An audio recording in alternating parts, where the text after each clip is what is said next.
when I was 21.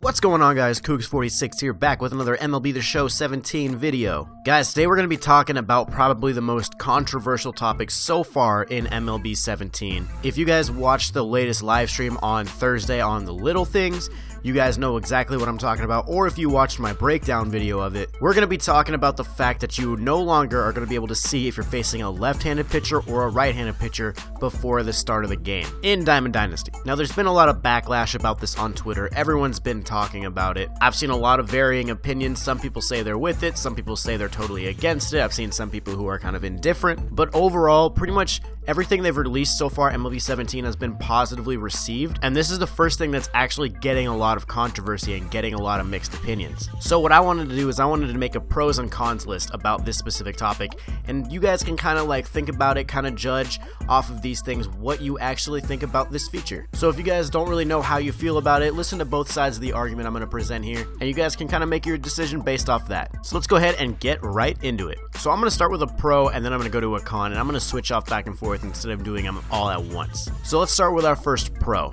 This is going to cause a lot less quit outs before the game starts. That's the main reason why they did this. They were saying they were finding that people were backing out because they didn't get the matchup they wanted, and so people would leave the game before it even started. This caused a lot of frustration, a lot of people, because they were just trying to get into a game and people were backing out because they weren't getting the right-handed pitcher or the left-handed pitcher or whatever it was. It made matchmaking go a lot slower. People were getting just a little ticked off about it, and now that's going to be gone, so matchmaking should be a lot faster with this implemented. So now let's move on to our first con about that. It takes away a realism aspect from the game. In every stage of baseball, you're gonna know before the game if you're facing a left-handed pitcher or a right-handed pitcher. Major league teams plan out 4 or 5 days in advance. They literally plan out rotations, so they're like, all right, we're gonna face this righty in 5 days from now, but we got 2 lefties in the meantime. Stuff like that, you know, they're planning for that type of thing.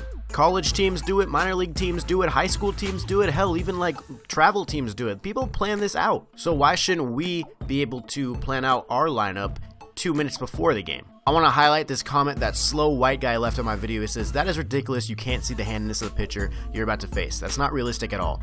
They're going to have players jogging ground balls because it's a quote-unquote long season and it's not realistic, but God forbid you see the pitcher's handedness to set up your lineup correctly." You know, I'm kind of indifferent to this feature. I'm like not really for it. I'm not really against it. It's just kind of whatever to me.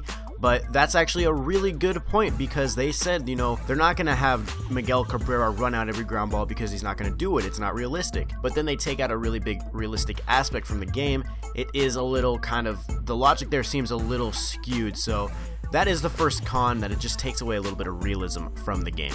So now let's move over to another pro. This update is going to heavily impact switch hitters. This is going to change battle royale drafts. This is going to change how you set up your event team and how you set up your head-to-head team. Switch hitters are going to be extremely valuable because you're not going to know who you're facing. So it's like, all right, I'd rather be safe than sorry, and I'd rather have my switch hitter there who can hit from both sides of the plate, even if he doesn't have the best contact as opposed to this other dude. Honestly, guys, I expect to see a lot of different lineups that have like 4 to 7 switch hitters in them. Like, don't be surprised if you see a battle royale team that just has S like all the way down the handedness of the team. I think that's good. There's always a debate, like, you know, who's the best card in MLB The Show 16? A lot of people say Mauer, a lot of people say Tulowitzki, a lot of people say A-Rod, a lot of people say Beltran. Personally, if this logic was used in MLB The Show 16, I think it'd be a no-brainer that Beltran would be the best card in the game, because you can put him on your team in any spot and he's gonna be fine. But now this leads me into the second con about this, and that is the fact that these Platoon guys have become a lot less valuable. I'm talking the Jeff Francoeurs who have 99 contact power against lefties. I'm talking the rookie Joe Mauers, the rookie Josh Hamilton that absolute just destroy right-handed pitching, but they're not as good against the other side. If you see a guy in a battle royale draft that has those really skewed numbers, and then you see another guy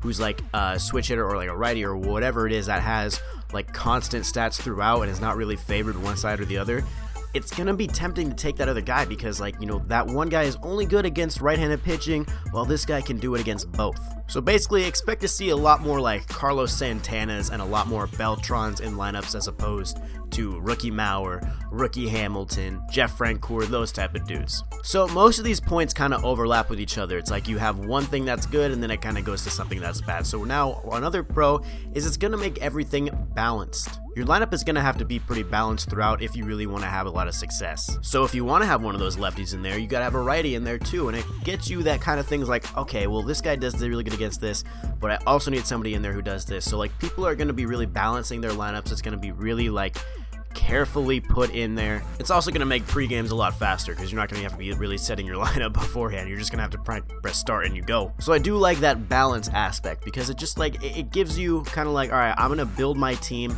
but I need to make sure it's balanced and I'm not favoring one side. I do kind of like that aspect. So now moving on to the last con of this, it just adds a randomness factor that I don't know necessarily needs to be in the game. One thing that people are saying is that why can't you see the pitcher who you're facing, but if you back out, you get a penalty. Like if you back out because you see you're facing a lefty in a BR game, you get a loss for that. I think that's actually a really good idea, but that's not going to be the case. It's going to be the same thing. You're going to be able to back out. You're not going to be able to see who you're facing. And then when the game starts, it's like, okay, man, like I really don't know. Am I facing lefty or righty? It adds a randomness factor when you actually get in the game that I just don't know necessarily needs to be in it. At least with MLB 16, it didn't say who you were facing. It told you if you were facing a lefty or a righty. But like at least if it says against left-handed pitcher, you're like, okay, at least I'm not facing Prime Verlander. Or if you're facing a righty, you could be like, okay, at least I'm not facing Kershaw or Chris Sale. Like you can kind of plan it out, you can kind of see what you're gonna do. And I just don't know, guys. For baseball, it's really about numbers, it's really about strategy, it's really about mind games. And when you add that little randomness factor to it, it just kind of takes away from the game, I think. Now, like I said, I'm indifferent to this. It really doesn't matter to me. I'm going to build my lineups the way I want anyway. So there you guys go. Those are kind of the pros and the cons I put together for this specific topic. I want to know your guys' opinions. This is a really good discussion video. I want to see what you guys have to say about it down in the comments. I know I'm going to get a lot of mixed reactions. So I really wanted to see what you guys have to say. But anyway, guys, that's going to do it for this video. I really hope you enjoyed. If you did, you know what to do. Hit the like button down underneath. Make sure you guys subscribe so you never miss any more MLB The Show 17 videos. And guys, that's all I have for you today. So I hope you enjoyed it. And until the next video, I will see you later.